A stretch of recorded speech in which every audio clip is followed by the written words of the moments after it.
Every 5 years, a new president is elected to the European Commission. Tonight, the candidates for the presidency come together to defend their positions and why they are best suited for the job. The candidate for the Party of the European Left is Violeta Tomić. Frans Timmermans is the candidate for the Party of European Socialists. The candidate for the Party of the Greens is Eickhout. Guy Verhofstadt is the candidate for the Alliance of Liberals and Democrats for Europe.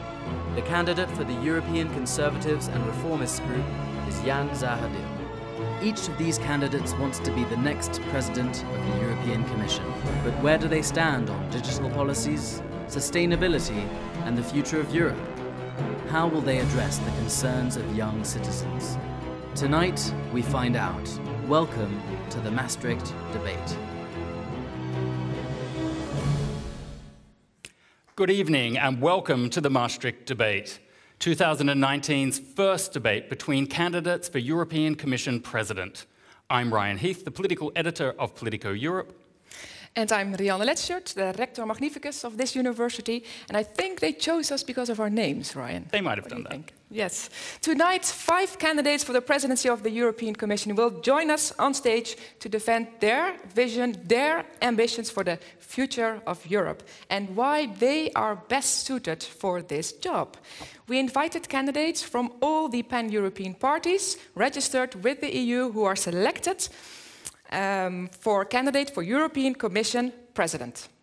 Now, there are 2 candidates who are not on stage tonight. The first, Oriol Junqueras from the European Free Alliance, can't be here because he's in pre-trial detention in Spain. The other, Manfred Weber of the European People's Party, is attending a celebration of his political mentor in Germany and declined our invitation, an invitation we offered a year ago. So make of that what you will.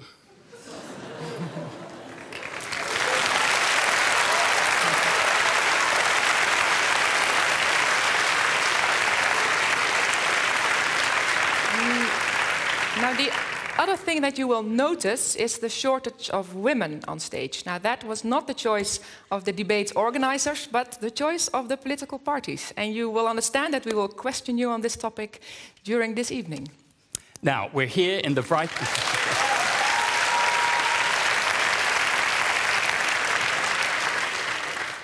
We're here in the Vrijthof Theatre in Maastricht, in front of a packed audience. But there are people watching in all European countries, attending more than 40 events across the continent and following in English, French, and German.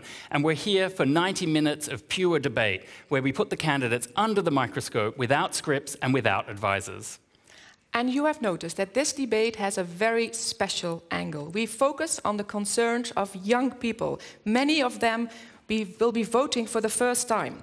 And Maastricht University and the European Youth Forum have surveyed young people in order to come to the themes of tonight. And these themes are digital Europe, sustainable Europe, and the future of Europe.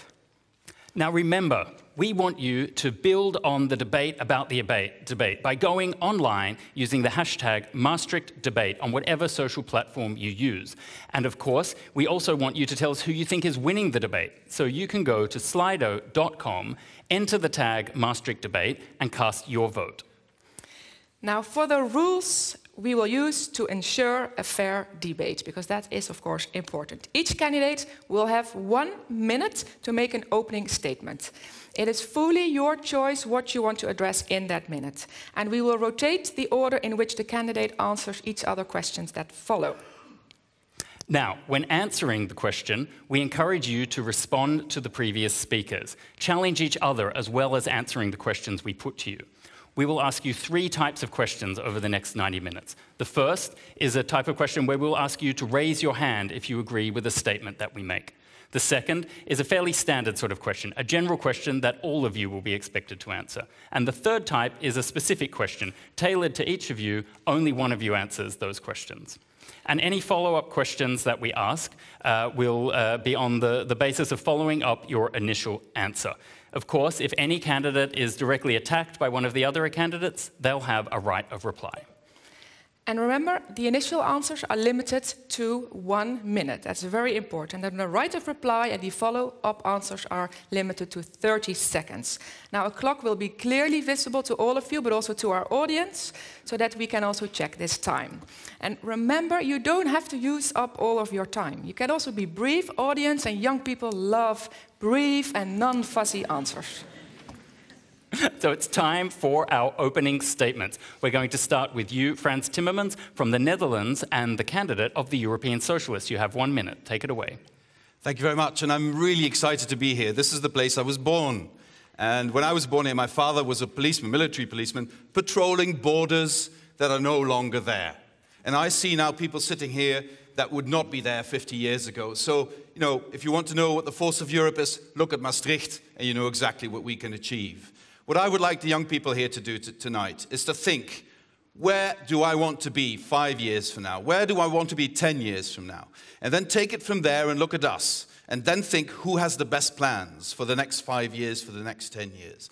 I propose dialogue over confrontation. I propose equality over discrimination. I propose a sustainable future over a fossil fuel economy. I propose that we do this together and not give the nationalists any room. You know who did this last night? Pedro Sanchez. And he won the election in Spain. So there is hope for those choices, but the choice is yours. And never be indifferent. Choose. Perfect. Perfect time.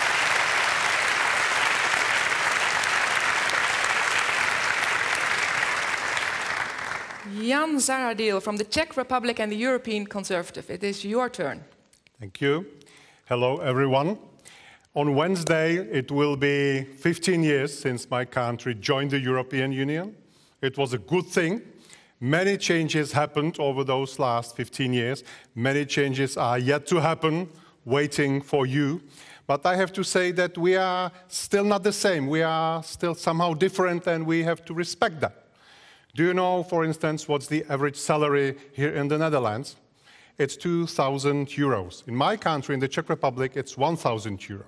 So it's a very clear example that tailor-made solutions sometimes are necessary for coping with the problems, and not always the Europe-wide solution is possible. What I would like to see is a new balance between national and European, so that we could find together good solutions for the future. This is what I call flexible Europe, and this is, in my feeling, the only way forward from the current deadlock. Next up.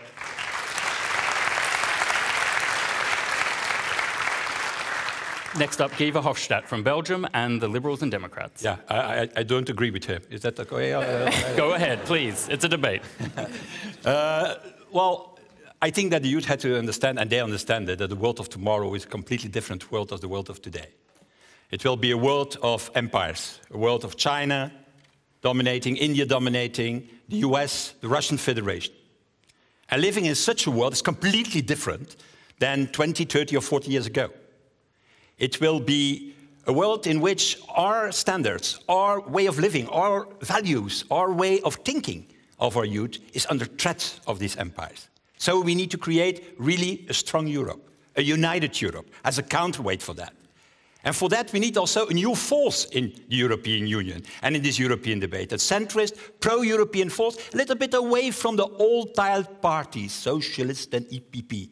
Certainly the EPP is so tired that they are not on stage this evening after 1 week already, so it seems to be that that is the crucial thing to do, a new Europe in a new world.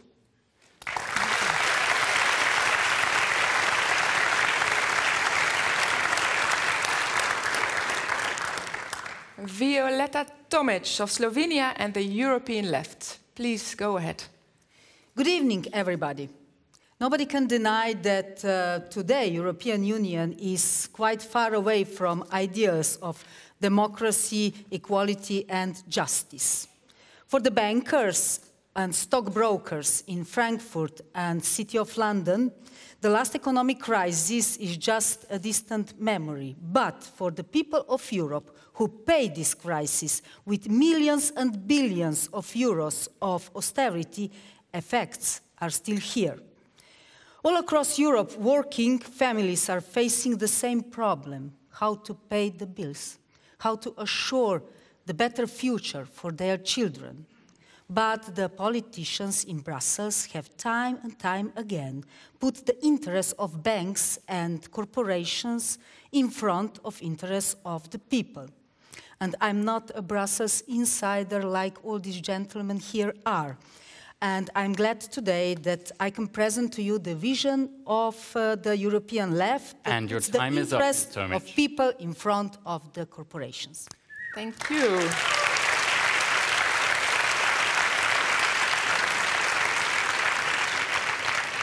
And finally, we return to the Netherlands and Bas Eickhout from the European Greens. Thank you, and good evening, everyone. My name is Bas Eickhout, and I was, before I went into politics, a climate change researcher, and climate change brought me into the political arena. And I think climate change is one of the greatest challenges that we need to tackle, and that is certainly one of my core beliefs that we need to tackle at the European level. Now, climate change is becoming more and more center stage, literally tonight. But I think it's more important that we not only talk about climate change, but also act on it. We as European Greens, we as Greens know how to act on climate. But we also know that action on climate change needs to go hand in hand with social justice. And that's exactly the new Europe that we are fighting for. A green and social Europe, so a different Europe. We believe in European cooperation, we believe in strengthening European democracy, but we want to see a socially just and green Europe. Thank you.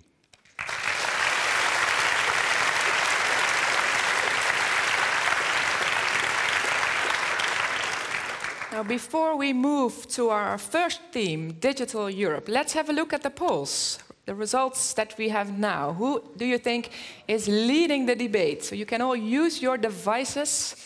Now, the numbers might change. I see them shifting a little bit, but we've got Frans Timmermans in the lead. So that is a good start for you, Mr. Timmermans. But we've got votes for all parties following up. I think when we're going to see more people voting, we'll start to see a fuller picture of how you think the debate is going. But it's good to get that temperature test just as we dive into the debate. I think it's now... Still far, they say in cycling. Exactly. We've got 80 minutes to go, so keep your hats on. It's now time to turn to our first theme, Digital Europe. The opportunities offered by the digital revolution are undeniable, but these are not without risks. From the Yellow Jackets movement to the hotly debated UN migration deal, the spread of disinformation has had undeniable consequences. It is estimated that by 2025, the amount of work done by machines will jump from 29% to more than 50%. But while young people are often thought to be digital natives, a recent survey found that only 18% of them feel they have the skills necessary to prepare them for the digital economy. The risk of cyber attack is growing for citizens as well as national and European institutions. A successful cyber attack against one member state could compromise the entirety of the European election process.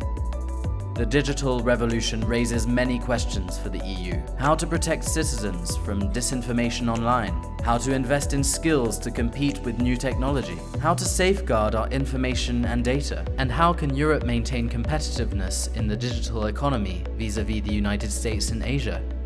As we move towards an increasingly digital future, how do the candidates plan to address these issues? And how will they make sure the voices of young people are heard?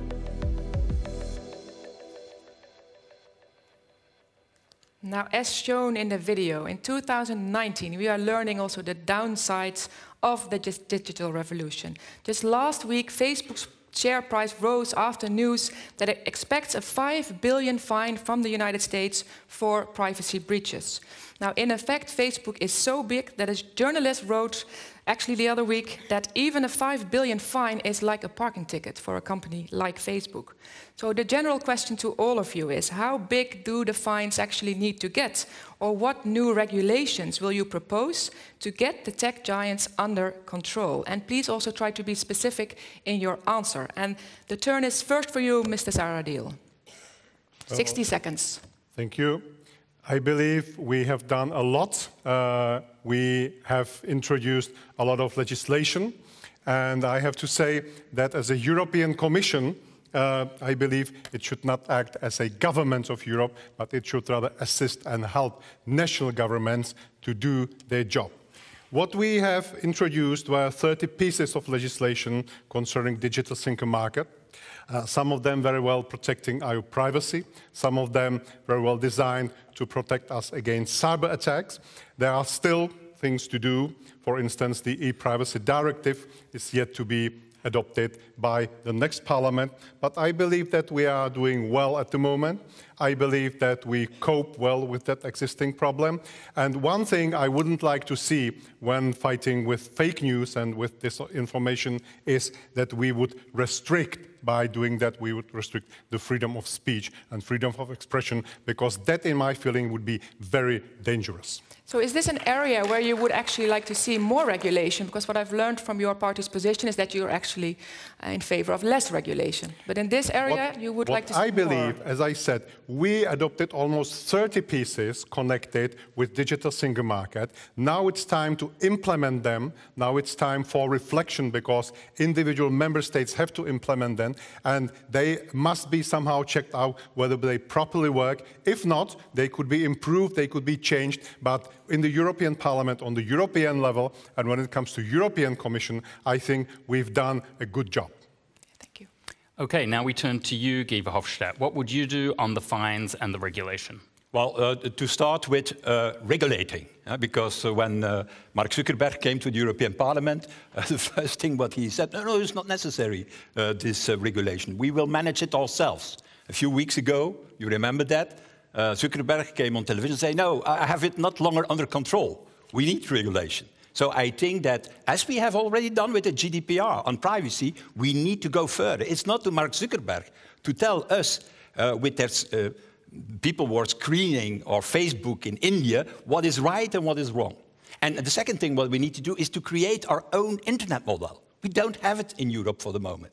It is the American model, they take our data and make the profits with it, or it is the, and that I don't want, the Chinese model, where they are following everybody. So I think we need our own model. And the only way to do it, because there are no big European digital companies, is to have finally one European regulator, so that we don't need to have 28 authorizations before a young company can start something new on internet. That's the way forward. So my follow-up there.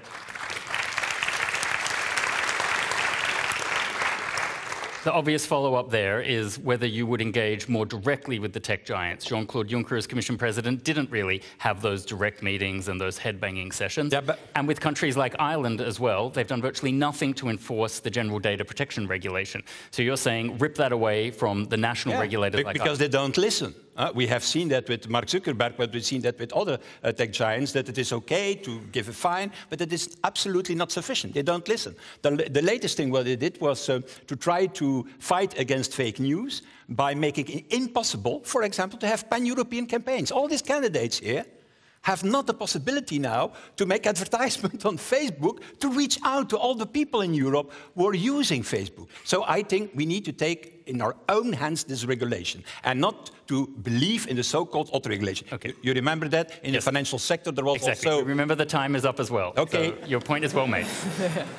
Ms. Tomić, what is your point of view on this issue? Regulations and fines. Yes, thank you for the question. I understand that for young people this is extremely important issue, and for all of us. When I was young, we didn't have any computers, and one prototype was big as a classroom. Now everybody has his own mobile phone, but even though your generation is the first generation after Second World War who lives worse than their parents. And here I come to my point that all corporations like Google, Amazon, and Facebook should pay taxes in the countries where they operate, like GAFA tax, because these funds will be needed to welfare state, to education, and also to transition to green technology. So we have to abolish all tax havens for all corporations and make a fair taxation for all.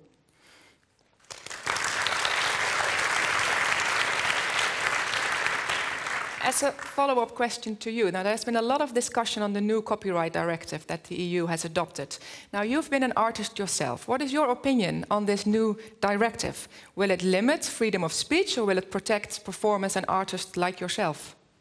Well, European left strictly votes against this legislation, which was on the table now.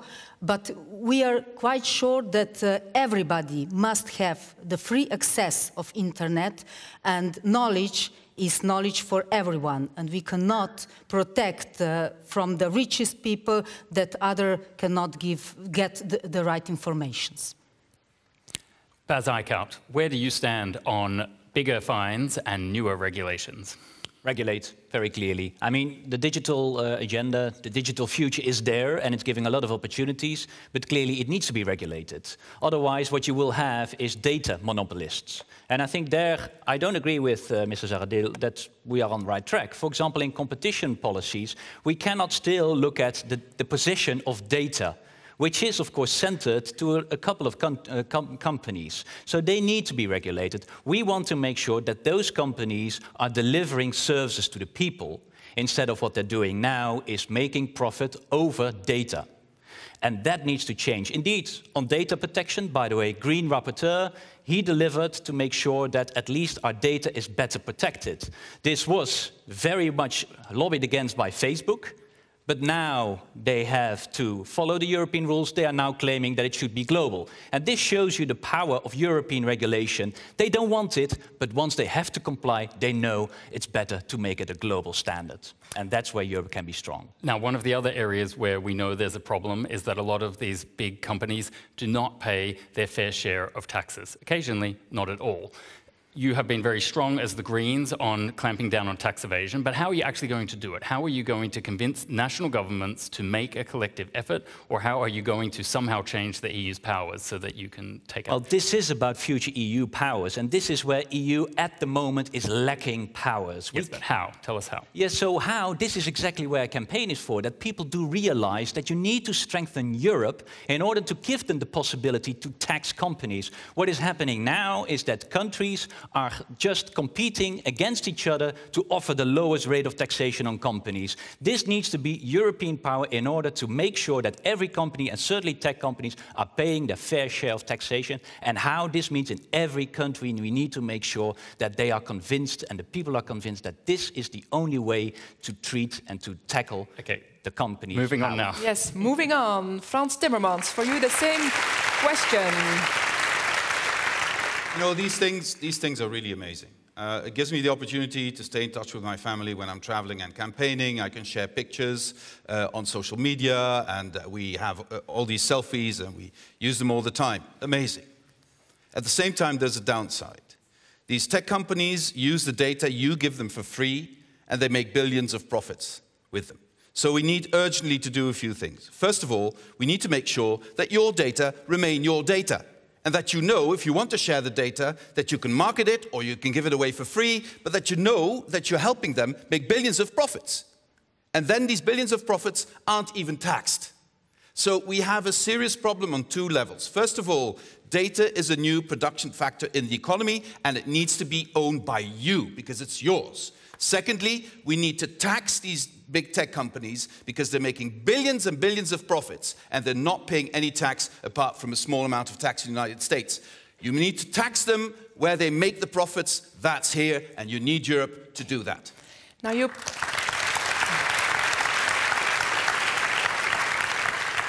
probably see this question coming, but you are commissioner, you're vice president. So what happened that you didn't do this already? And second, maybe, what was the compromise that you had to make on this topic? What was the most difficult compromise? Well, first of all, if you make me out all-powerful, I'll make sure I'll do it immediately. But this is something where we need co-legislators, and here member states have been extremely reluctant. We've had a lot of support from the European Parliament. The European Parliament was very supportive of the Commission in this area. GDPR, the protection of your data, was something really the European Parliament pushed for together with us, and reluctantly the member states accepted. Exactly. But on taxation, they're completely obsessed with taxation. But by now we know they don't have the power individually anymore to control these big tech companies. They're arm-twisted into granting them tax-free access to their economy. Only Europe can stop that, and I think we need to convince our member states to give us the power to do that immediately. Thank you very much. Thank you very much. I have now a specific question also for you. You may also use the opportunity to react if you want. But the specific question has to do with what we call the lobbyist that normally calls the politician. Now, you and Facebook's chief lobbyist, Nick Clegg, from Mr. Verhofstadt, indeed, you are both long-time liberals. Will you call him in your first days as Commission President? And what changes from Facebook would you demand from him? Well, I have to tell you that I have already called him the last week about the question that I raised here, the impossibility to have a pan-European campaign on Facebook. But it's completely in contradiction with the European democracy. And my second point is, the best way to tackle Facebook is to have an own European Facebook, the fastest as possible, because I agree with all the measures that have been proposed by Frans and by Eickhout, not by you, Mr. Zahradil, not by you, but with the others. So I agree with all these proposals, but may I show you what the real problem is? The real problem is this little chart that you see. You see red balloons? That are the American platforms. You see the blue balloons? Maybe the color is not right. That are the Chinese and the Asian. And where are the Europeans? That's only the little yellow balloon in the middle. So the problem is there.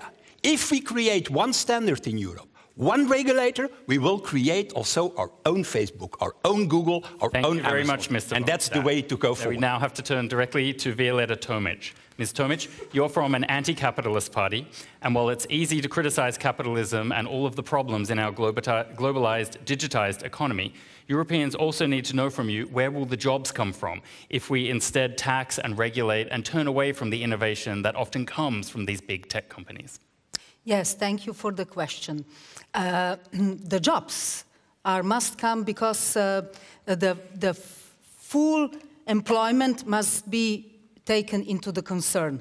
But we will create them like we propose the Green New Deal for Europe, like some prosperity forces in USA.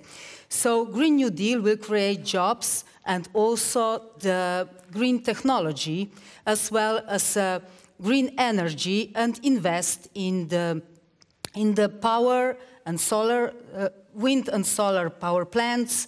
And we should build common railway connections, fast railways all around Europe. So it will create a lot of jobs, and finally we will end the era of austerity and depression in Europe, because Europe doesn't need austerity, it needs investments. Question for you, Mr. Eickhout. One of the key benefits of the digital revolution is actually transparency. But it's also very easy to abuse digital tools. And we've seen that also. And we would like to know from you whether you think that platforms such as WikiLeaks are a hero or actually a villain. And whether you think that should be more regulated than it's currently the case. I would say they are heroes because they provide transparency. And transparency is here key. Also to fight, for example, fake news. We should not be a politician regulating what is fake news and what is not, because then, as a politician, you are deciding what is true or not.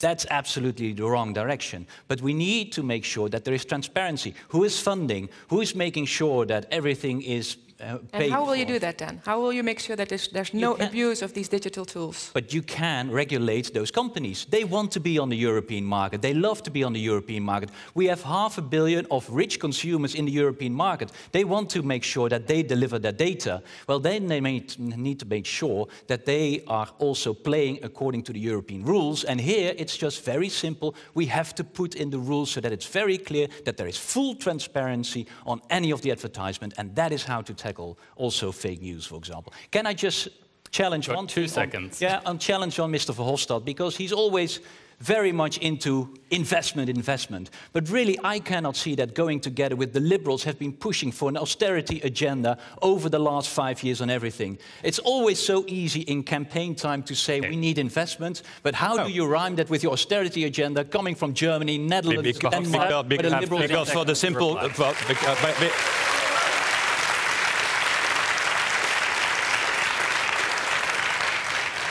Because for the simple reason that, in my opinion, it is not the public authority who have to create these internet platforms. You are talking about public investment. Public investment is needed in roads. Public investment is needed in not in digital infrastructure. In public transport. But is this, in my opinion, not needed. It's not to the public authorities to start an internet business and to start Google. Can you imagine that it is the Dutch government or the Belgian government not to talk about, or the European government, who will say, okay, I am sitting here and that is allowed and that not, that we will invest. No, the problem is totally different, and that nobody of you have tackled on this moment. Okay, that was fun, but your time is up. We're turning to Frans Timmermans. No, I'm turning to Frans Timmermans. We're running this debate, not you, Mr. Verhofstadt. Frans Timmermans.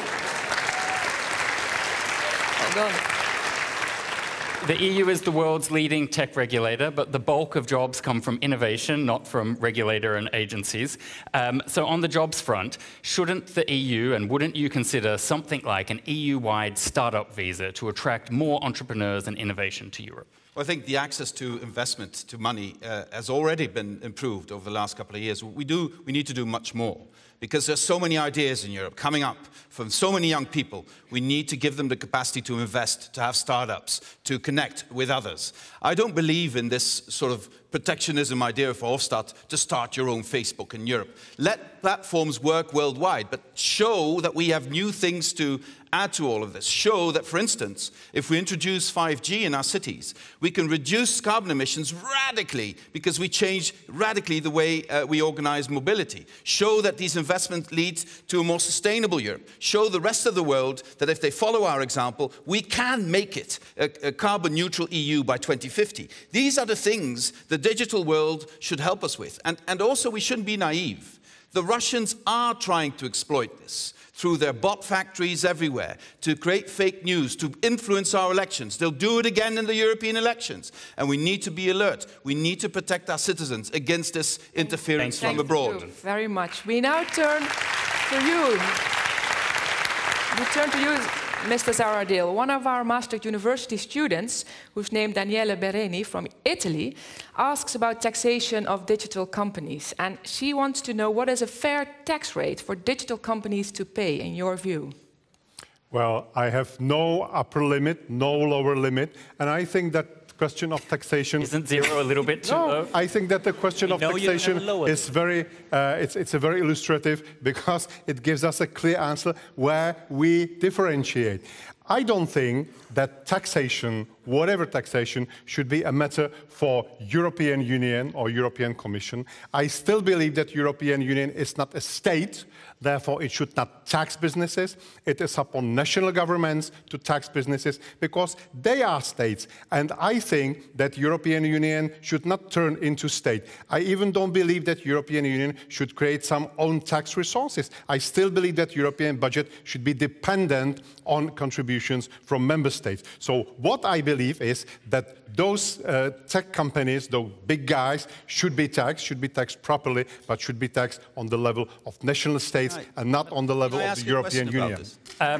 No, I think we're running behind time. So. Yeah, but this is important. What a pity. I would say, why don't we just introduce a corporate tax of minimum 18% in the whole of the European Union? Then nobody can go ahead and tax companies with zero tax. Okay. They can exploit. Well, the way we can manage that, we've got a proposal. I'm going to ask you all to put your hands up. Would you support a minimum tax rate of 18%, a corporate minimum tax rate common across Europe? Hands up who supports that idea. I would have loved that proposal already this 5 years. Can I launch a counter-proposal? No, you can't, because we're running behind time. No. So, I am strictly we're going against. to turn now to our first question from one of our audience members. But before we do that, I want to remind you to go to slido.com and vote to say who you think is winning in the debate so far. Indeed, indeed. It is still Frans Timmermans on top, Bas Eickhout following. Not so much changing yet from the first no. I think let's see if an audience question changes that. I think the audience should continue using their devices. We are now going to a question actually from a YouTube influencer. And he's in the audience. He is from Poland. His name is Rafał Mani. And he also wants to pose a question to you. Hi. So I want to ask you not what to do or how we should do it, but how to communicate about what's happening. The EU is facing an image crisis, and the Eurosceptic debate is on the rise, especially online. And it's not necessarily a bad thing, people can and should debate whatever they want. But on the other hand, we have fake news on the rise, and Brexit is in part a result of this. So I think that announcing an EU decision is one thing, but really communicating, explaining it to the people, especially to young people, proudly addicted to their phones, is another big challenge. So my question is, how will you implement an effective and long-term communication plan for EU citizens?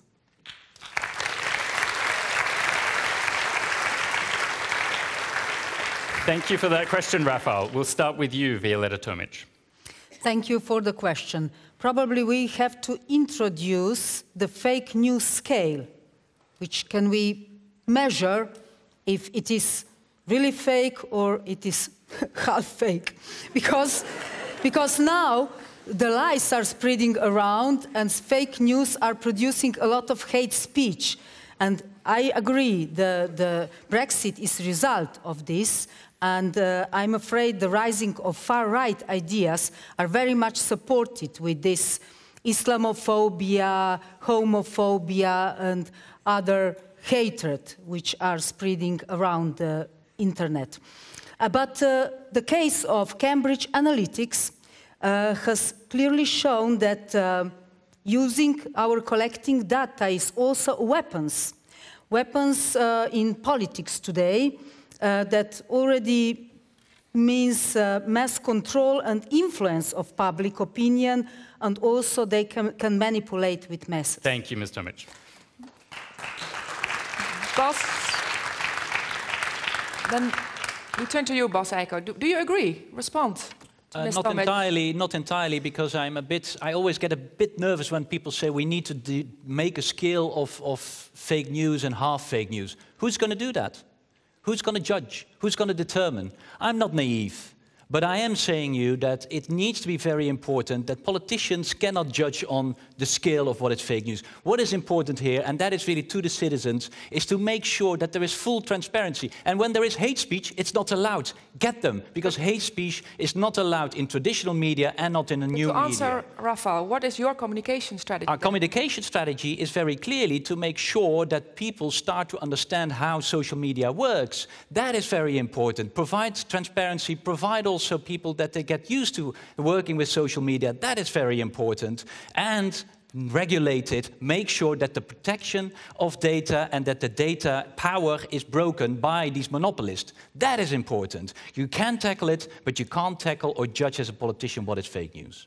Your turn, Mr. Timmermans. Well, if you're a newspaper, a news broadcaster, you're liable if you lie, if you spread fake news, if you incite hatred. So why aren't the platforms on the same level? I think this is the first thing we need to do in regulation. But the honest answer to Rafał's question is education, education, education. We need to help people to understand at a young age, to discern fake from real. Because the one thing that threatens our society is that we lose the capacity of critical thinking. And then obscurantism gets a new role. Obscurantism that is passed on through the social media, through the networks. And the only answer to that is education. Teach our children critical thinking. And that is also a responsibility of everyone in this room. You're all highly educated. Use that. You have a responsibility towards others in society to do that. That's the only way forward. And Poland is a case in point. After all the hatred I got from the Polish government over the last 3 years, the support for the EU in Poland today is higher than 3 years ago. Thank you very much. Thank you very much.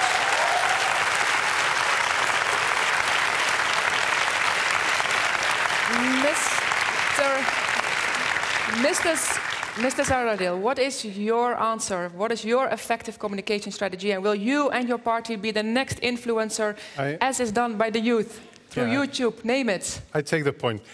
Look, guys, I have been living in the communist regime for the first 26 years of my life. And every day we have been exposed to fake news coming from Russia. Somehow, subconsciously, we have been able to differentiate what is right, what is wrong.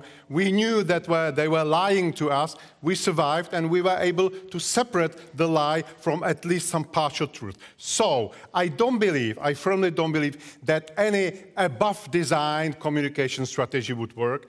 I know that young people would be somehow distant to that, and they simply wouldn't trust authorities if there is something imposed on them. And I have a very strong belief and firm belief into you and into your ability, into your common sense, and into that you are able to differentiate fake news from reality. You have enormous space, the internet and everything in this digital space is enormous chance, so use it, and I believe that you can do that. Thank you. Thank you. The final word goes to you, Mr. Verhofstadt. No, I believe, as is the case with Frans Timmermans, very much in the ability of individual people to judge that. But they have to have the capacity to do so. Today, what is the reality? The reality is that more or less 24,000 scrutineers are in Facebook in India looking to our pages and saying, this is allowed and this is not allowed.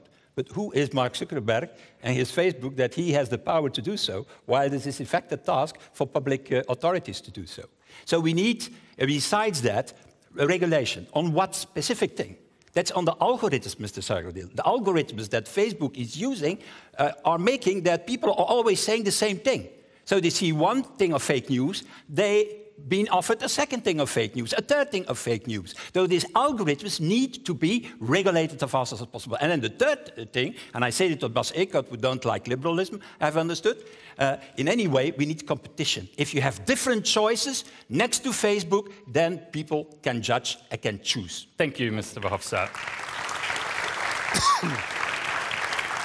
That brings us to the end of our first section. I think because we're a little behind time, Yes. we'll go straight into the second section. Yes, we go straight into a sustainable Europe.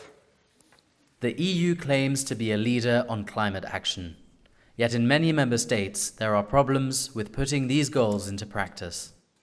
In 2017, the Intergovernmental Panel on Climate Change and Al Gore were awarded the Nobel Peace Prize for their efforts to increase awareness about man-made climate change. 2 years later, Greta Thunberg, the 16-year-old Swedish activist who started the Youth for Climate movement, was nominated for a Nobel Peace Prize.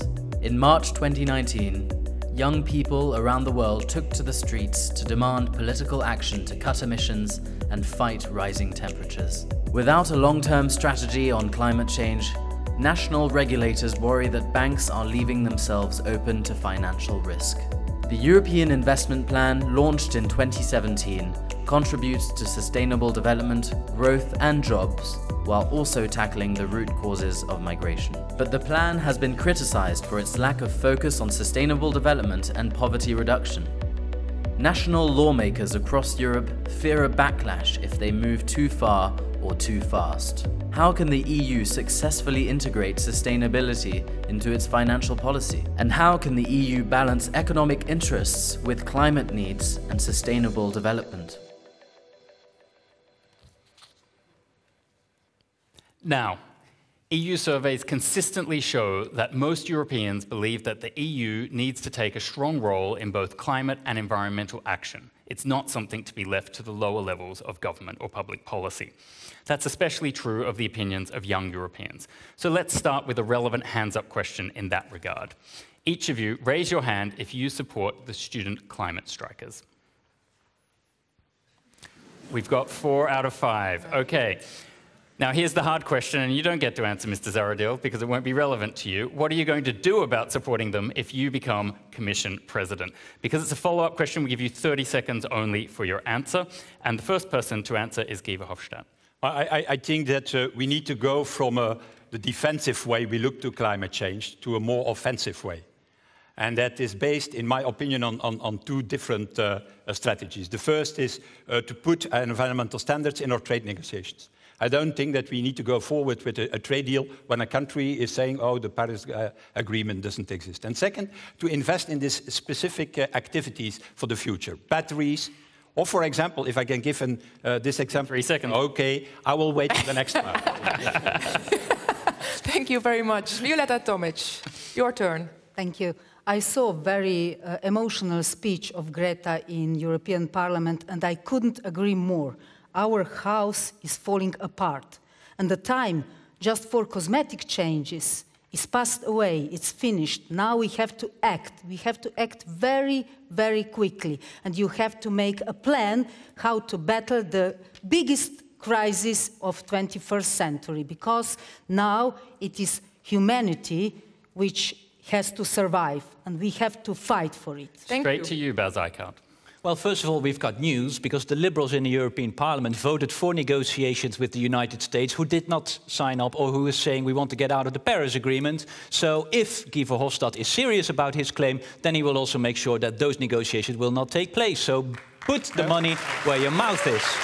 And this is exactly the problem. Everyone is talking about climate change, but we need to act on climate change. Need to keep the fossils in the ground, and this European Commission is still too much also giving subsidies to fossil fuel. And that's one of the biggest problems. Frans Timmermans. As Commission President, I will take personal responsibility for the implementation of the 17 Sustainable Development Goals of the United Nations. This is the plan the world has developed at the highest level to get us to a sustainable world in 2030 and to make Europe carbon independent by 2050. So I will make every commissioner responsible for part of the 17 SDGs, and I will be personally accountable to the European Parliament and to the European Council for concrete results in the 5 years to come. We need to act now, we need to act quickly, no time to waste. I would like to know why you didn't raise your hand. Well, so you get also 30 seconds. Because there's a lot of strong words, a lot of strong verbal commitments, but we haven't fulfilled our commitments already done. We are still putting ahead of us new commitments, zero carbon until 2050. I think that we have to act realistically. We have to phase out, for instance, coal burning. If we talk sustainable, let's talk sustainable. We have to phase out coal burning in a sustainable way, because some economies, and particularly economies of Central and Eastern European countries, are not ready for that. And if you phase it out from one day to another, you will cause time for the next hands-up damage. We've got another news item here. A great suffering. We've got another news item here that now ECR is also for finally tackling coal, which, for example, the biggest group in ECR, the Polish PES party, has always voted against any action against coal. So here again, beautiful words on the stage, but when they start voting, they don't... Because it's not a direct attack on you, Mr. Zahradil. I won't give the right. We're going to turn now to our next question from the audience. We have a question from the president of the European Youth Forum, Carina Outengruber. Thank you very much. Young people have more at stake in terms of decisions relating to the protection of our planet and future, yet we have very little possibilities of actually influencing those decisions. And achieving sustainable development is not possible if we do not address rising poverty, social exclusion and discrimination that young people face in Europe. So my question to the candidates is, what concrete measures will you put into practice to ensure that sustainable development, the Paris Agreement, and future generations are at the center of all European policies? Thank you, Carina. And the floor is yours, Bas Eickhout. First of all, climate change action is a social and economic action, so it needs to be in the hand of the President of the Commission. So when I'm President of the European Commission, I will make sure I will take the lead on climate action. And climate action means investments. Investments in new jobs, investments in a new economy, investments in every sector. Think, for example, about our transport sector. It's because now we have put in place CO2 standards on cars that even a CEO from Volkswagen is acknowledging that maybe they should change their tactics and go for e-mobility. This shows you that the new future jobs for all of us will be there if we put in the tough standards and tough regulation on every sector. And how to make that central, because the President of the European Commission should for once take action of the SDGs and climate change, and don't leave it to one of the commissioners. Mr. Timmermans, it sounds like you already pre-answered that question. Thank you, Bas, for that support. That's a good idea. You know, if you look at the voting patterns in the European Parliament over the last 5 years, 3 parties standing here together are really on the green side. You're a bit in the middle. You're in the red zone with the dinosaurs. But Mr. Weber and his EPP is even behind you. So those are the results over the last 5 years. So first thing you need to do is to go and vote. Go vote Green. And these three parties... Well, we've definitely made headline news tonight. Yes, Green is not the sole property of the Green Party. Green is what the unified left does, what we do, and we will do it together. We are not in a competition here. This is not a beauty contest. This is about your future. And we will need to do this together. And if we do this together, I sort of hope we get the Liberals on board as well. And then we might have a majority in the European Parliament that is for a Green Deal. And then we really get things done. Thank you very much, Mr.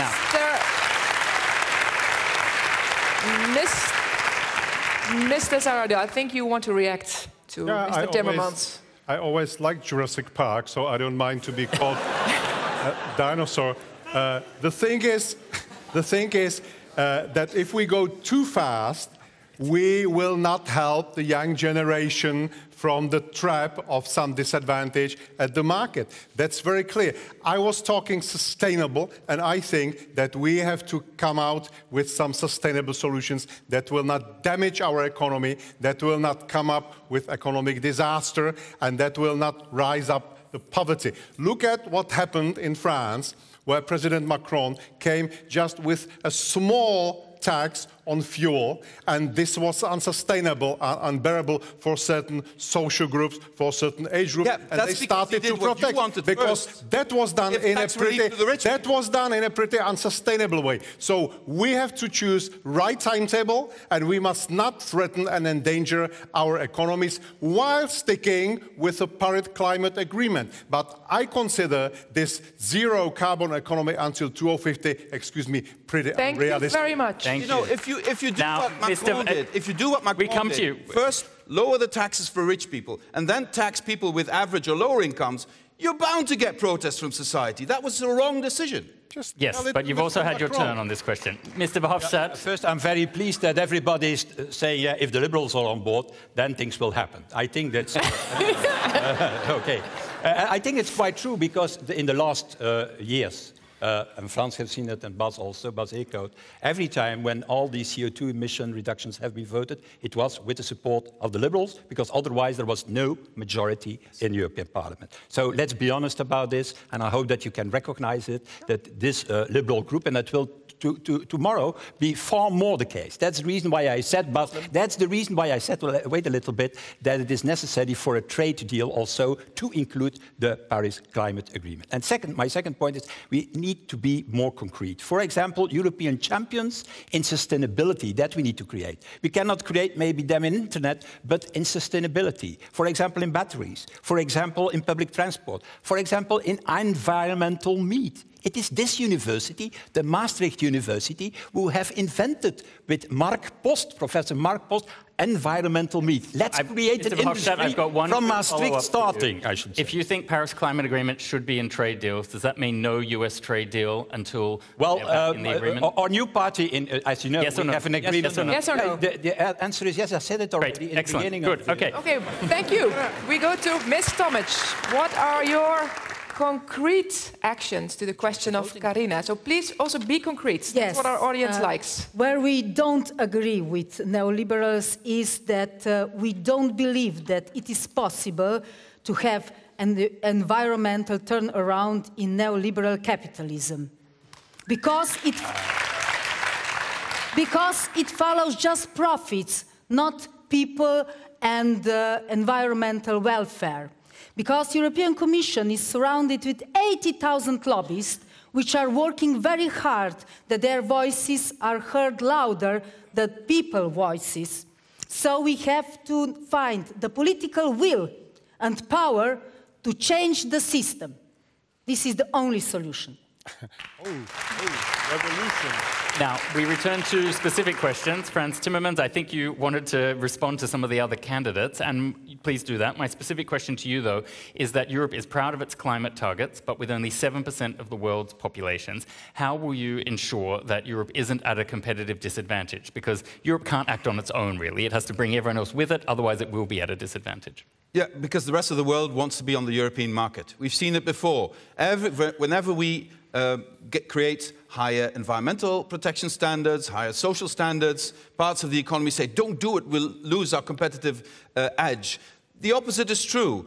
Higher standards means better competitiveness, means that the rest of the world wants to abide by your standards. We came up, and Bas helped me greatly on this, we came up with a plastic strategy that is unique in the world, and it's something other parts of the world are going to copy. We're going to reduce single-use plastics in the oceans by 70%. It starts in Europe, but it has a huge effect on the rest of the world if we take the lead. And if we don't take the lead, nobody will, because there's a man in Washington who's trying to break all this. And only a united Europe can stop Trump and his idiocy on climate change and on the environment. Strong words.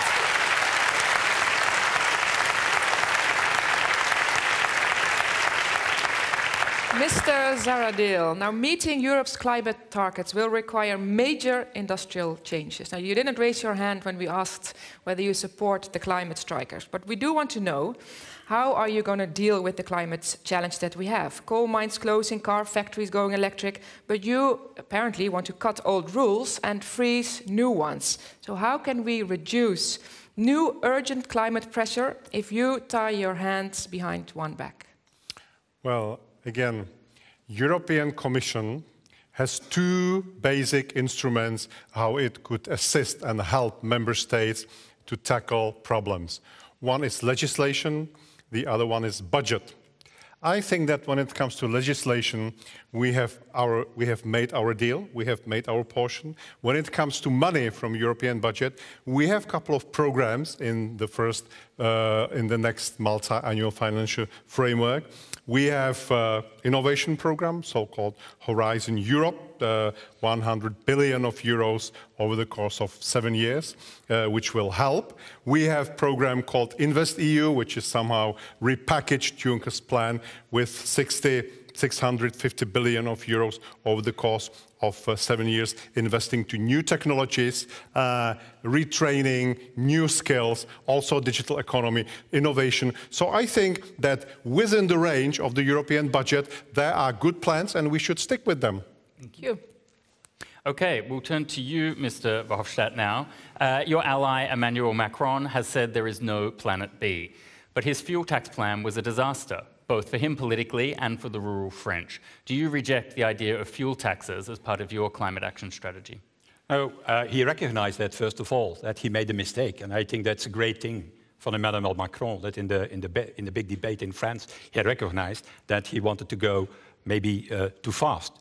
But what we are backing, for example, is certainly that one of the new income for the European Union is a carbon tax that goes directly to the European Union and is not, first of all, being sent, I should say, to the member states, as is the system today.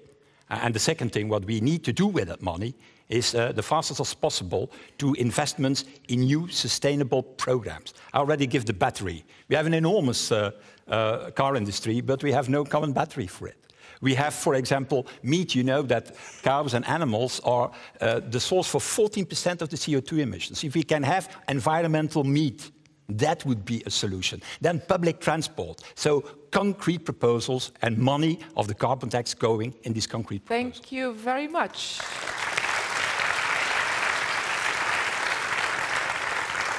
Now, Ms. Tomić, I was listening to one of the interviews that you gave previously, and where you mentioned that you consider yourself to be an eco-socialist. But what about your voters? Are they actually willing to cut public funds to coal mines and to oil pipelines and car manufacturers and all the job losses that that might cost in the name of the environment? Well, they will not lose the jobs because we will have transition to green economy, and new jobs which will be created would be green. But it's not a direct transfer between those people in those manufacturing and traditional industries moving into some beautiful new tech industry. It is not direct transfer, but we have to invest in green new jobs, in green technology. Then transfer will come slowly, but we will find our goal once. Me personally, I was working in my parliament on hemp production, for example. It can replace plastic widely. but corporations have no interest, so that's why it is forbidden in many countries. But hemp is a plant which can be used in 50,000 products, and it is completely ecology and friendly. Thank you, Ms. Tomić. Finally, to you, Bas Eickhout. It's very easy to say that the cost of inaction is higher than the cost of action, but where will you get the money to fund all of the actions that the Greens want to take on climate? Well, first of all, it's true that the cost of inaction are higher. So it's not only easy, it's also the truth. And I think that should be said as well. Where the investments come from, this is about making sure that the polluter pays. And let's be very honest, we are all saying that Europe is doing fine. But for example, currently the big polluters get their allowances for free. They get an allowance to pollute. So the prices that are currently for carbon are way too low. So if they are too low, you don't have the revenues to invest. This is very simple. You need to make sure that the price for pollution is there of the ones who pollute. And that is our solution. And I just have to say there that your question at the beginning saying, well, you know, you have green, but what about the jobs? Sorry, if we don't do green policies, we will not have the jobs. The only way to have the jobs of the future is to make credible and very, very ambitious climate policies, because then the jobs will be here. Otherwise, we will be importing cars from China instead of producing them here. And that's the way to create green jobs. Thank you. Now, this already takes us to the end of the second theme. Time is flying this evening, unfortunately, so we have to move on. So we have been listening now to the candidates' view on digital policies, on sustainability. Let's see what our viewers are actually thinking of your performance here tonight. Let's see. Oh, that is good Ryan. news for Frans Timmermans. You've jumped up to 44%, but Bas Eickhout, that is a bit of a breakout performance compared to the overall vote level that the Green Party has in Europe. And I think that there's a bit of work to do for Guy Verhofstadt. I think Obama would say we are punching above our weight. I think. Well, that's typical amongst a youth demographic, so probably there's a bit of a match there considering who might be watching. But it is true you are one of the smaller parties, so take the compliment. Right. Thank you very much. Thank you very much. Now time to move to our third section on the future of Europe. The continent is facing a period of uncertainty. Inequality is rising. Trust in political parties and public institutions is declining. The United Kingdom has voted to leave the European Union. For the fourth year in a row, immigration tops the list of voter concerns in 22 European countries. Populist movements on both sides of the spectrum have grown. In the last European election, only 28% of people under the age of 25 voted, and just 2% of current MEPs are below the age of 30. This leaves young people underrepresented in European politics, and their concerns low on the priority list. Women currently make up 36% of the European Parliament, and only 7 of the 28 European commissioners. This raises a number of questions about the future of the European Union. What opportunities should the EU guarantee for this new generation of Europeans? Do critics, skeptics, and nationalists have a point about its flaws? Okay, we're gonna start with a hands-up question. I promised you to come back to the gender topic, so I'm doing that now. You see there's only one woman on stage, and yet Europe is 50% female. And as president, you have the power to propose your team of commissioners. So here comes the hand-up question. Do you commit to selecting a gender-equal team of commissioners? Raise your hand if it's yes. Okay, we have that. I think I can do this. So, this has been taped, eh? This is now on the record, eh? So we will not... That problem is solved already. Very good. We committed already in advance. That was the easy bit. That was very much the easy bit, because how are you going to do that? That's what we really want to know. There was quite an inspirational proposal, I must say, from Sweden's foreign minister, Margaret Wallström, who suggested that each candidate should actually nominate 2 candidates, a man and a woman. That is just one suggestion that you could follow. Now, you have 30 seconds to tell us how you are actually going to bring this promise that you just made to reality. Jan Zahradil, you begin. I think actually this is a very good proposal that each state, each government should come with equal pair of candidates. And then, of course, I firmly believe that there will be enough female candidates that will be good, that will have good expertise, that will be eligible for the job. So if it goes this way, I think that we can easily solve this problem. Thank you. Guy Verhofstadt, what's your view on this? It's true, and the proposal is the best proposal you can have, that every country has to come forward with 2 candidates. The question is how you oblige the member states to do so. I think we have a weapon as European Parliament. And we have to do the hearings. And at the end of the hearings, we have to adopt the whole Commission. We could say, as Parliament, we don't start the hearings, and there will never be an acceptation of your Commission if all the member states are not committing to have 2 candidates, female and male. Violeta Tomić.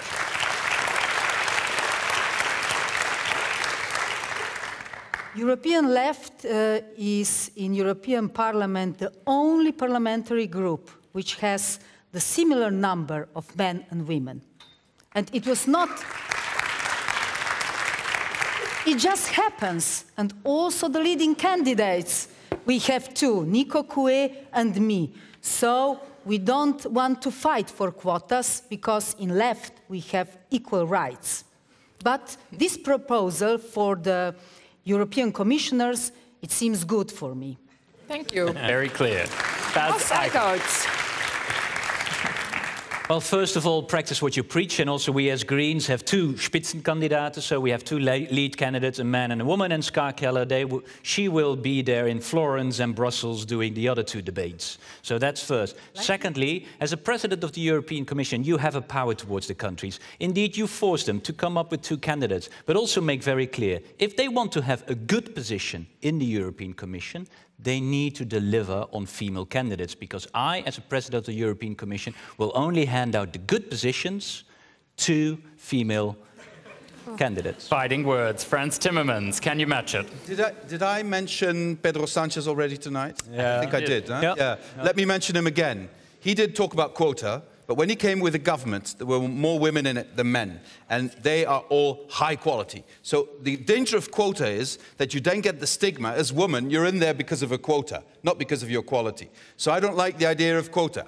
Do, don't tell, just do. And Bas is absolutely right. The President of the Commission can arm twist a member state to come up with a good female candidate. And in response to that, he can give that candidate a very good portfolio. And Parliament can also... Thank you very much. I would say I agree with Thank you. Parliament. There's a lot of men speaking, but there's a female moderator. And when the rector speaks, agree on something. Everyone stops. We agree on something. I'm with him. No, but I think, Ryan, what we've just seen here is history being made. Because all our candidates on live streaming in the full audience have committed themselves to having a gender-balanced commission. So Let's see if Manfred Weber is tweeting at home. He said it. Oh yeah, we missed one. No, to be fair to him, he's also said 50-50. Yes, he has. Okay. He has. That is. We have them all on board. Grand coalition That's already. Very generous of you, Mr. Timmermans. Credit I believe we have to defend Now, a general question ourselves. for you all. We're going to move on. You have female commissioner. We have. No. We're moving on with the debate. Back over here. Now, if I've done my homework correctly, each of you earns between 3,500 and 23,000 euros per month before taxes. Most young people in Europe earn less than 1,500 euros per month, if they have a job at all. So my question is, what will your version of Europe do for young people with an insecure or low-paid job, or no job at all? No blah blah here, just be honest. And tell us also if you think it's not the EU's job to solve this problem. Guy Verhofstadt, you go first. Well, I think that we have to do 2 specific things. Increase the labor mobility in Europe. You know, the labor mobility in Europe is only 1%. So at the end of the year, only 1% of the people are working in another country than where they started. In the US, for example, it's 10%. So, and today, we need to increase this labor mobility because there are 3 million vacancies inside Europe. So the first thing to do. And the second thing to do, I believe also, and I'm a liberal, so it's not easy to tell that, and certainly not when we were criticized about it. Also for a social Europe, I think there is also a social policy that needs to be done by the European Union. So he has nearly a heart attack now, so... be careful, be careful. For Frans. And that is to have this minimum social security level. That has to be the same in all the countries of the European Union, because otherwise there will be never the security for these young people, and so this labor mobility cannot be increased. So that social pillar needs to be built, and that is set by a liberal France.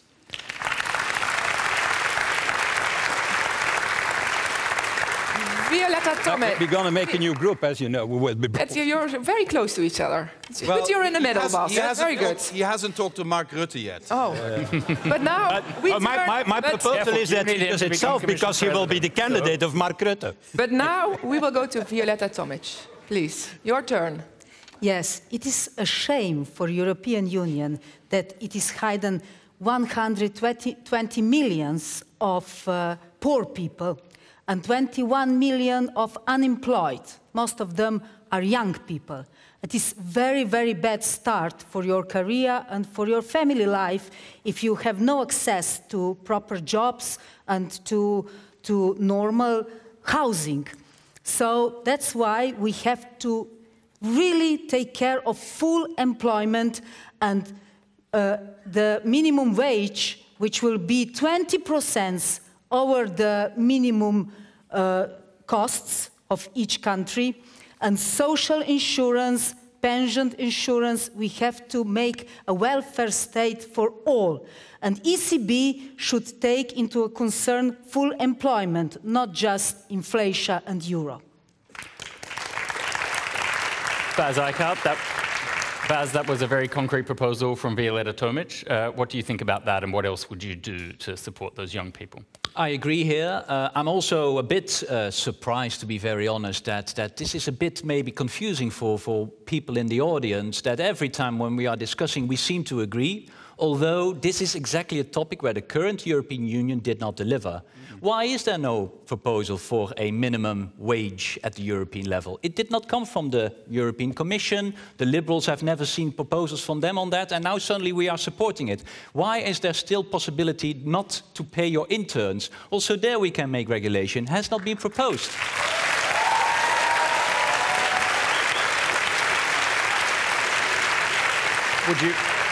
Would you make that a condition? Those are already two proposals. Third, room for investment. That means we need to change our austerity policies. That has always been imposed by the current status quo parties, and now they suddenly want to change it. Even Manfred Weber, he's not here, but otherwise he would have said, it's time for a new chapter. Sorry, guys, you've been writing this book now for decades. I know. It's time we have a new... I know.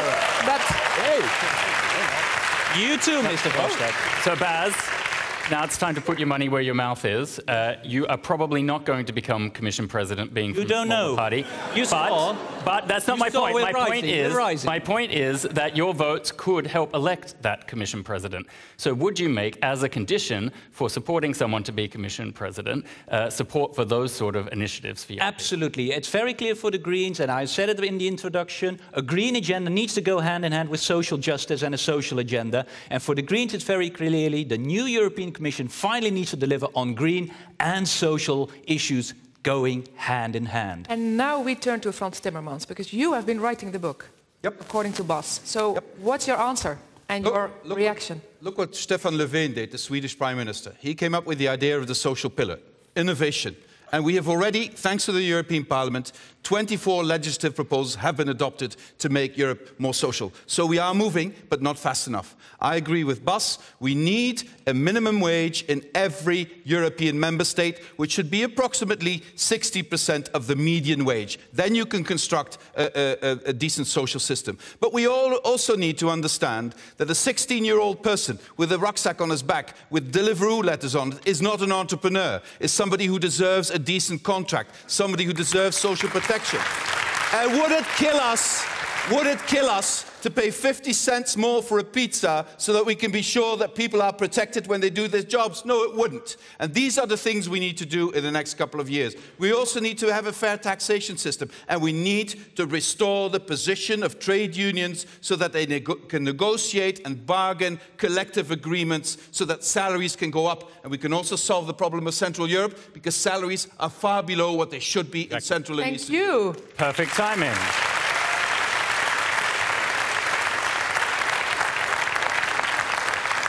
Mr. Zahradil, are you out on a limb on this topic, or are you going to agree? Thank you very much. Now, do you know what's the minimum wage here in the Netherlands? It's 1,600 euros per month. In my country, it's 500 euros. So the truth is that our economies are still very diverse. Our pension systems, our welfare systems, our social schemes are very diverse, and they stem from different traditions, and it would be very unwise to try to harmonize them by force from above.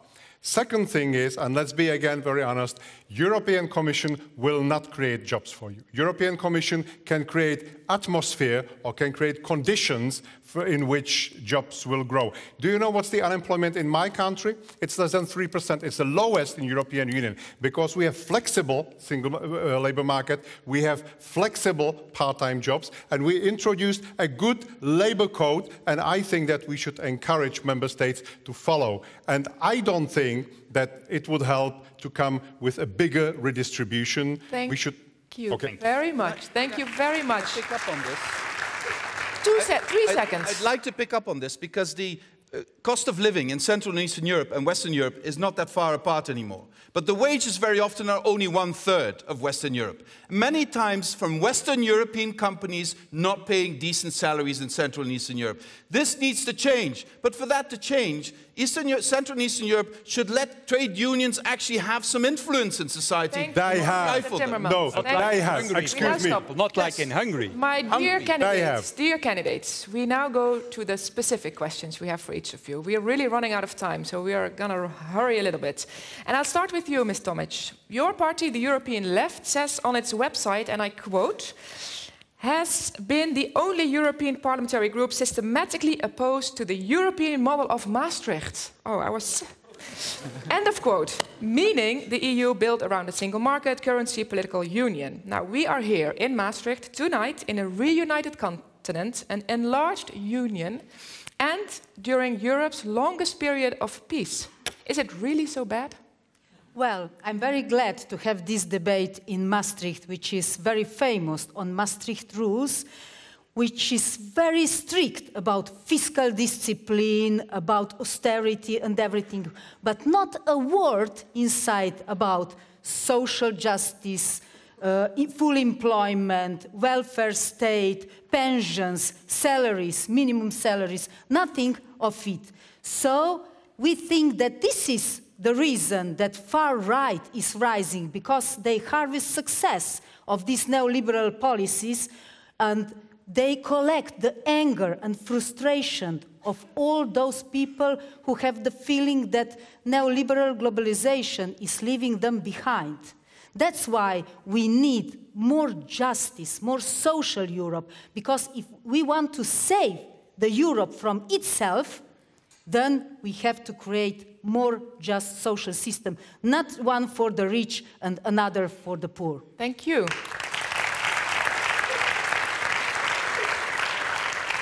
Eickhout, many Europeans say they worry about terrorism and security more than anything else. Do the Greens have anything to say to those voters? How can you make them be reassured, or are you going to give up on their votes? Absolutely not. And what is the most important on security is that we need more cooperation. If you now look at the biggest problems, when we are looking at terrorist attacks, quite often they were known, but they were not being communicated to each other, or they could run away to another country without even notifying each other. This is showing you where Europe is not delivering. Europe is not delivering on our security because we are not working together. We need more cooperation of the secret services in every national member state. That is one of the key proposals that we are putting forward, and that is one of the bigger problems. So we absolutely see why people don't see European solutions. However, not providing then European cooperation is not the solution, and that's what the populists are saying. It doesn't deliver, so we want to go out. That's not the issue, because the terrorists are cross-border. They are moving around. They are communicating with each other. We need more cooperation at the European level to make sure that we are tackling also terrorism. Now, if I can follow up on a slightly different topic, the Greens are a very left-wing, pro-EU party. How far will you go to stop Manfred Weber from the right wing becoming Commission President? This is really entirely to Manfred Weber himself.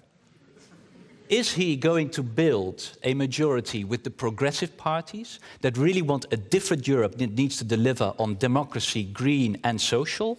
Or is he going to continue the path that we unfortunately saw, is that they are more and more working with the right? Well, I can say you one thing, and maybe this time I will not mention Sanchez in Spain, but I will mention the Partido Popular in Spain. They lost because they moved to the right, and the only thing that happened is making Vox bigger and making themselves smaller. Thank you very much.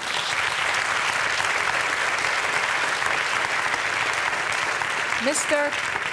Timmermans, the EU's budget rules and bailout approaches have very mixed reviews, and for many they are considered far too harsh.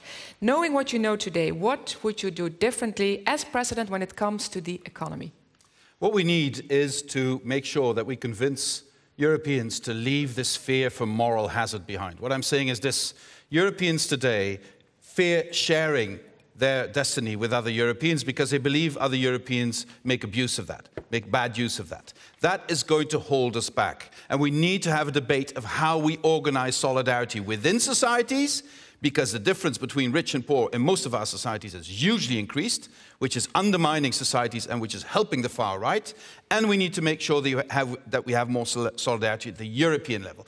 I, for instance, would be in favor of a fund funded by all member states that would come to the assistance of member states when they get into economic trouble so that they don't have to cut on social spending. That would make a huge difference in the European Union when a crisis occurs. I also believe we need Eurobonds, not a popular point in this country, but it's much cheaper for the Dutch taxpayer to be in one group with one security than to leave member states on their own. They will be the prey of the financial markets. We've seen it with Greece. This should never be repeated again. Thank you, Mr. Timmermans. Now, I have a follow-up on a slightly different topic, just like with Mr. Eickhout. Let's get practical for a second. Your Commission President, Donald Trump, tweets out that he's going to impose new car tariffs tomorrow. But he didn't call you or your Trade Commissioner. So who are you going to call, and what are you going to do in response? I'm probably going to be on the next plane to Washington and see if I can see him. I will also make very clear that if we are united as Europeans, the way we retaliate will hurt them more than it will us. But the best thing is to do not to get there, because we all get hurt if we go into protectionism. I think we have a huge task to stay united as Europeans and to show Donald Trump that we cannot be played off one against the other, and that we will prevent the multilateral system from collapsing. That's what he wants. That's what we don't want. We want to think about a post-Trump world where solidarity is back again between the United States and Europe.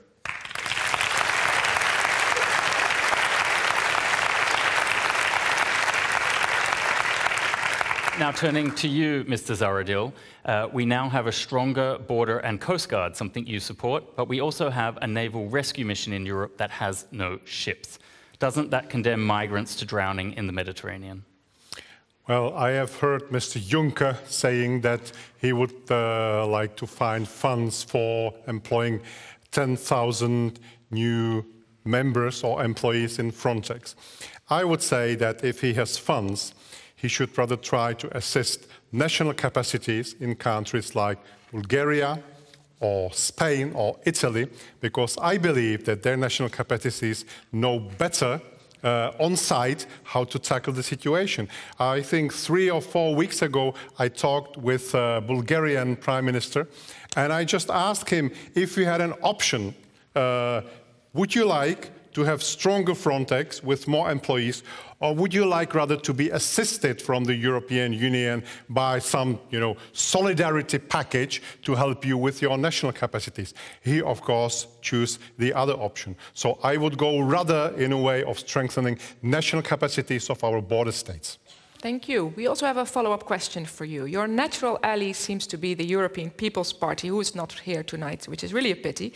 But what would it take for you to make a deal with Frans Timmermans and the Socialists? They're so much close together there. What would it be for you to make such a deal, handing him over the Commission presidency? Well, I have to say frankly that I would prefer other option. Very brief answer. Brief is good. Brief is good. Now we turn to you, My friends Mr. in Verhofstadt. Poland are part of his party, Mr. Verhofstadt, you've been attacked on billboards and more by Hungarian Prime Minister Viktor Orbán. He receives more EU money than he pays, and he stands accused of trashing European values and rule of law. Would finding his government or holding back EU money fix the problem, or what else would? No, well, we have now a regulation about that. So finally, I think that besides the Article 7 procedure, we decided that in the future, when a country is not in accordance with the values of the European Union, that we will withdraw the money. Not the money for the people, but for the government, for the administrations. And that's a new way of thinking. And that is because I think in the European Parliament, and also with the support of the Commission, and it was Frans Timmermans was responsible for it, for the first time, we didn't look away from these questions, neither in Poland, neither in Hungary, and not even in Romania, I have to say. Or the Czech Republic. Or the Czech Republic. I have no problem to tell them all. We put them out of our group if they are not in accordance. But there is one point that we didn't raise this evening. Why it is that we all cannot succeed in our proposal from time to time. Well, I have to tell you, that is the elephant in the room, European Council, who is still deciding with unanimity and is blocking most of the files that we have discussed this evening. Thank you, Mr. Verhofstadt. Thank you.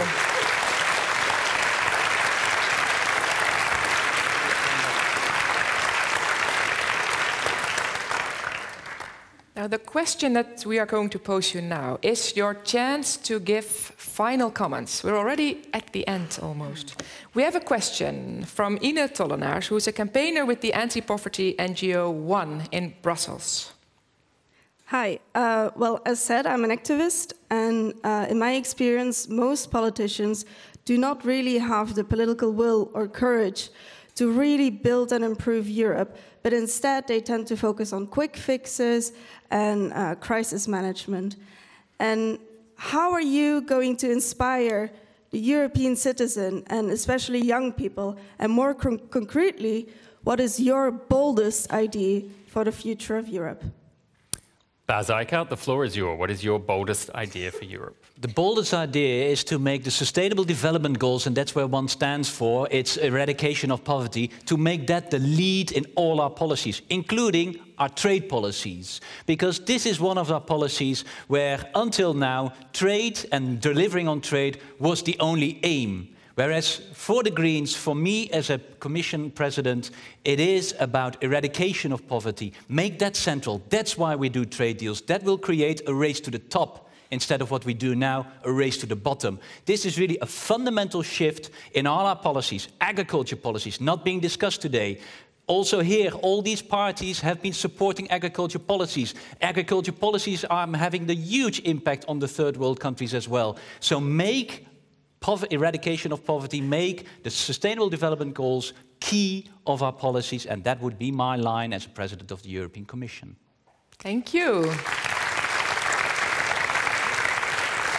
Ms. Tomić, what is your boldest idea? Well, concerning the trade policy, European Union is the biggest trade markets, and it should have a very, very strict rules about what we are importing.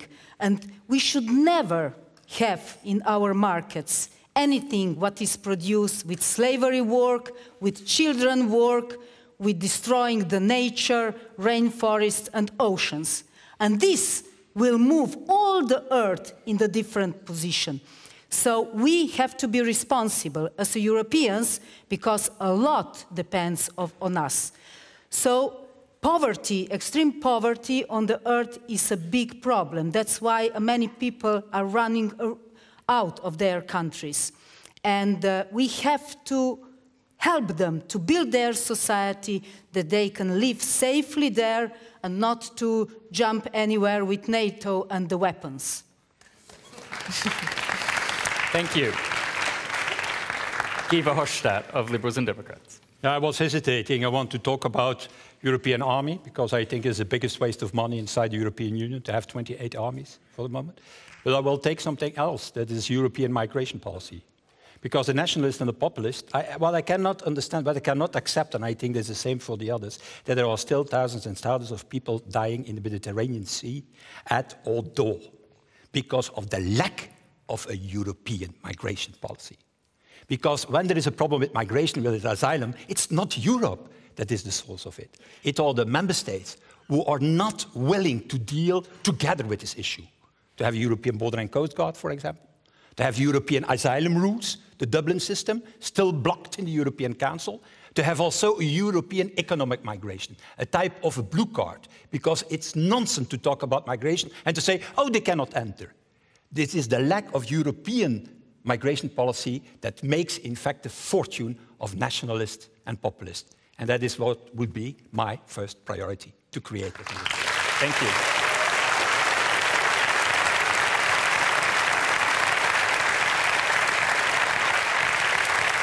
We now turn to Jan Zahradil.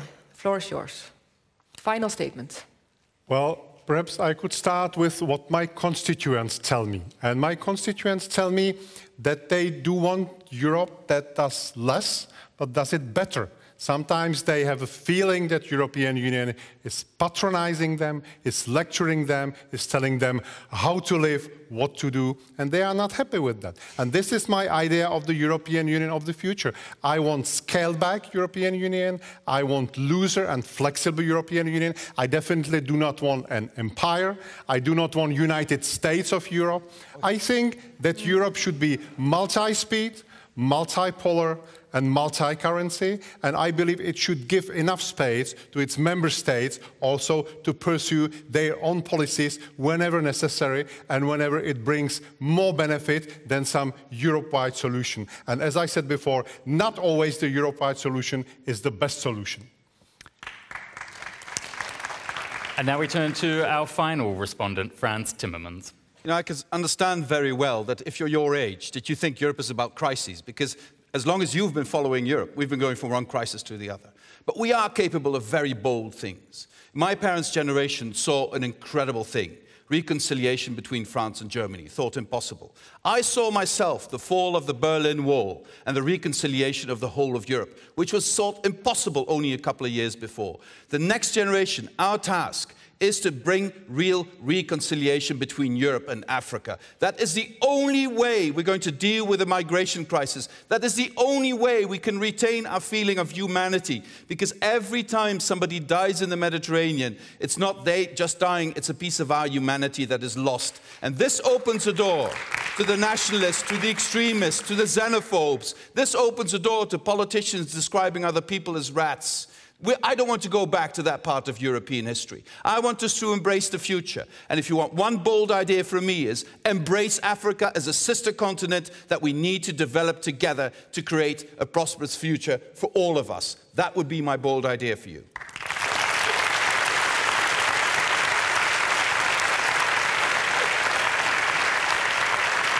Now, that takes us to the end of candidate questions and answers, but we're not quite done yet. We want to know who you think won the debate. So make sure you go to slido.com, enter the tag Maastricht Debate, and we'll give you a few seconds to do that, to let us know who you think was the winner of the debate. Indeed, indeed. Was it Violeta Tomić from the Party of the European Left? Or was it Frans Timmermans from the Party of European Socialists? Or perhaps Bas Eickhout from the Party of the European Greens? Guy Verhofstadt from the Alliances of Liberals and Democrats? Or, finally, was it Jan Zahradil from the Alliance of Conservatives of Europe? Let's see, Ryan, where we are heading We've got to thank some partners first. We'll give people a few more seconds to share their votes. Firstly, I want to make sure that we thank the three partners of Maastricht Working on Europe: Maastricht University, the City of Maastricht, and the Province of Limburg. Of course, the European Youth Forum were an essential partner, as were the European Journalism Centre and my own publication, Politico. Now let's take a look to see who you consider to be the winner. Well, it's been that way all night long, hasn't it? Frans Timmermans, you are the people's choice in this vote. Give a warm applause. Debate, rather.